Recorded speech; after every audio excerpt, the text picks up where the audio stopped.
या ठिकाणी जमलेल्या सर्व नागरिकांचं सुरुवातीला मनापासून स्वागत करतो. विराजमान आमचे सर्व पॉलिटिक्स या सेक्टरमध्ये ज्यांनी आतापर्यंत अनेक पदं भूषवलेली आहेत, ही सर्व गणमान्य व्यक्ती आणि गाडे पाटील, आदरणीय हेमंत कुमार कांबळे, मनीषाताई काटे, आमचे सहकारी मोठे बंधू माननीय कृष्णाभाऊ पुसनाके, सचिनदादा मनवर, आणि ज्यांच्या माध्यमातून या ठिकाणी पहिल्यांदा ग्रामीण भागात साहेबांच्या जयंतीच्या निमित्तानं येण्याचं ओंकारदादा चव्हाण आणि काशीनाथ भाऊ पवार या दोघांचे मनापासून आभार व्यक्त करतो. सुरुवातीला यवतमाळमध्ये नाईक साहेबांची जयंती झाली. गेल्या 15 वर्षापासून कांबळे साहेब जयंती साजरी करतो.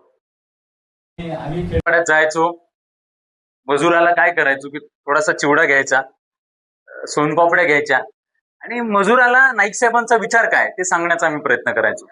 फक्त बंजारा कम्युनिटी पर्यंत सीमित न ठेवता नाईक साहेबांचा विचार खऱ्या अर्थानं ऍग्रिकल्चर, शेती मातीसाठी किती समृद्ध होता तो सांगण्याचा आमचा नेहमीचा प्रयत्न होतो. काय की शेवटी मी ऍग्रिकॉस म्हणजे पदवीधर असल्या कारणाने नाईक साहेबांबद्दल खूप जुनं प्रेम आहे आणि विशेषतः हा माणूस आपल्या यवतमाळच्या मातीमध्ये जन्माला आला याचा नितांत आनंद, अभिमान आणि गौरव आहे. साहेबांच्या बद्दल सांगण्यासारखं खूप काही आहे. 1968 आणि 1972च्या कालखंडामध्ये नाईक साहेबांनी 4 विद्यापीठांची निर्मिती केली. 4 कृषी विद्यापीठांची निर्मिती करणारे 4 कृषी विद्यापीठांची निर्मिती करणारं महाराष्ट्र त्या काळातलं देशातलं पहिलं राज्य आहे. ही मोठी गोष्ट आहे आणि ह्या गोष्टी आपण आपल्या लेकरांना सांगितल्या पाहिजे. आजकाल जी मुलं BSc ऍग्रिकल्चर पास आउट होतात, तरी आपल्याला लोन प्रोव्हाइड करतो तो बँक कृषी अधिकारी असतो, तो या फॅकल्टीचा आहे आणि हे सगळे उपकार नाईक साहेबांचे आहेत. लक्षात घ्या, हे सगळे आपल्या विदर्भ डिव्हिजन मध्ये मोठ्या प्रमाणात दुष्काळ पडायचा म्हणून नाईक साहेबांनी छोट्या धरणांपासून मोठ्या धरणाची निर्मिती केली आणि आपला विदर्भ समृद्ध केला. हा ड्रॉट प्रोन एरिया होता. मोठ्या प्रमाणात 1972 मध्ये या ठिकाणी दुष्काळ पडला होता आणि तो दुष्काळ सावरण्यासाठी 1970 मध्ये साहेबांनी काय केलं माहितीये का? काउन्सिल ऑफ ऍग्रिकल्चर रिसर्च संस्था दिल्लीला आहे. त्या ठिकाणी काही शास्त्रज्ञांनी ज्वारीची संकरित व्हरायटी डेव्हलप केली.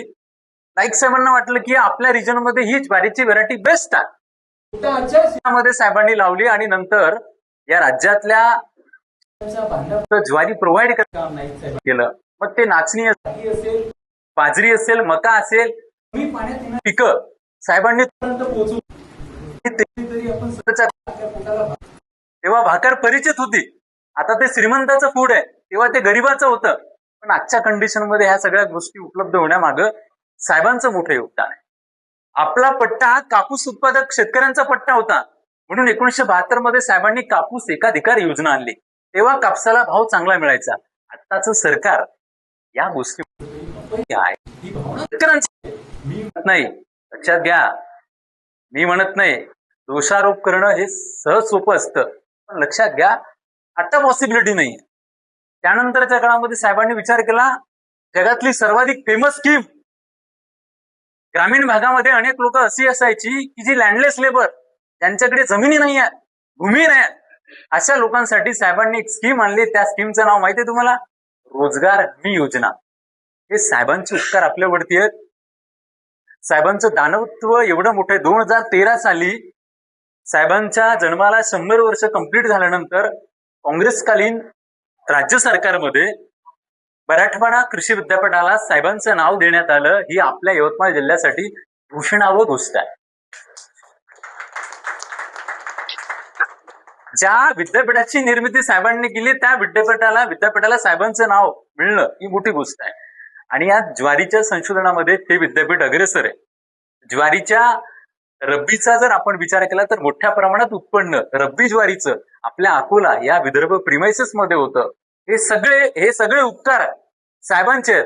आपल्या तांड्यावरचा पोडावरचा पोरगा शिकला पाहिजे, अधिकारी झाला पाहिजे, हे साहेबांचं स्वप्न होतं. आणि जेव्हा जेव्हा विधिमंडळाचं पावसाळी अधिवेशन असायचं, साधारणतः जून आणि जुलैमध्ये, जेव्हा पाऊस पडला तर साहेब फोन लावायचे, इकडे गहू लिहिलं पुसदला, बाबा पाऊस आहे का? तर पाऊस आहे असं म्हणल्यानंतर साहेबांचं सॅटिस्फॅक्शन, समाधान फार वेगळं असायचं. आताच्या काळामध्ये हे फारसं दिसत नाही. याचं प्रचंड मोठं दुःख आहे. मायबाप एवढ्या मोठ्या विचारपीठावरती, लक्षात घ्या, हे जे आहे हे खूप मोठं विचारपीठ आहे आमच्यासारख्या फाटक्या कार्यकर्त्यांसाठी.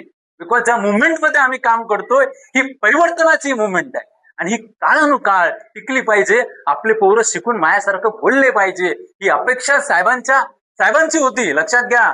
आणि मग आपले पोरं बोलले पाहिजे, आपल्या पोरानं लेकरानं साहेबांची जयंती सेलिब्रेट केली पाहिजे. देवानंद भाऊ, एक गोष्ट बोलून दाखवतो. दुःख या गोष्टीचे, मंत्र्यांचे संत्र्यांचे मोठमोठे बर्थडे असतात, वाढदिवस असतात, ते वगैरे वगैरे नावं घेत नाहीत. आपल्या संपूर्ण शहरामध्ये साहेबांचं बॅनर नाहीये, फ्लेक्स नाहीये, वसंतराव नाईक साहेबांचं बॅनर नाहीये. मायची शपथ एवढं वाईट वाटलं की साला कमाल नाही म्हटलं. ज्या साहेबांनी या राज्याचं 1 नाही 2 नाही 3 नाही 11 वर्ष मुख्यमंत्रीपद भुजवलं, त्याच्याकडे ही पॉलिसी नाही आपल्यामध्ये. लक्षात घ्या, एखाद्या पक्षानं, कालच सन्मान्य पालकमंत्र्याचा वाढदिवस होऊन गेला, त्यांनी जर त्यांच्या कार्यकर्त्यांना सांगितलं असतं की बाबा आपले बॅनर कमी लावा, नाईक साहेबाचे बॅनर जास्त लावा, थोडं बरं वाटलं असतं. की टीका करणं काय मतलब नाही. देवानंद भाऊ सारखा शेतकरी आंदोलक या ठिकाणी बसून आहे, आमच्यासाठी मोठी प्लस गोष्ट आहे. बडीशाताई काटे गेल्या अनेक महिन्यांपासून त्या लाडक्या बहिणीसाठी लढतायत. लक्षात घ्या, बाप माणूस आहे साहित्यिक हेमंत कुमार कांबळे, बाळासाहेब गाडे पाटील, ज्यांचं कॉपरेटिव्ह मुव्हमेंटमध्ये मोठं योगदान आहे. ही सगळी मातब्बर लोक या ठिकाणी बसलेली आहेत आणि आपण एवढ्या मोठ्या संख्येनं आलात त्याबद्दल तुमचे सुद्धा आभार व्यक्त करतो. आयोजकांनी वेळ दिला, मला समजून घेतलं, त्याबद्दल पुन्हा एकदा धन्यवाद. जय शिवराम. चांडेर नाईक वसंतराव नाईक साहेबांचा, वसंतराव नाईक साहेबांचा धन्यवाद.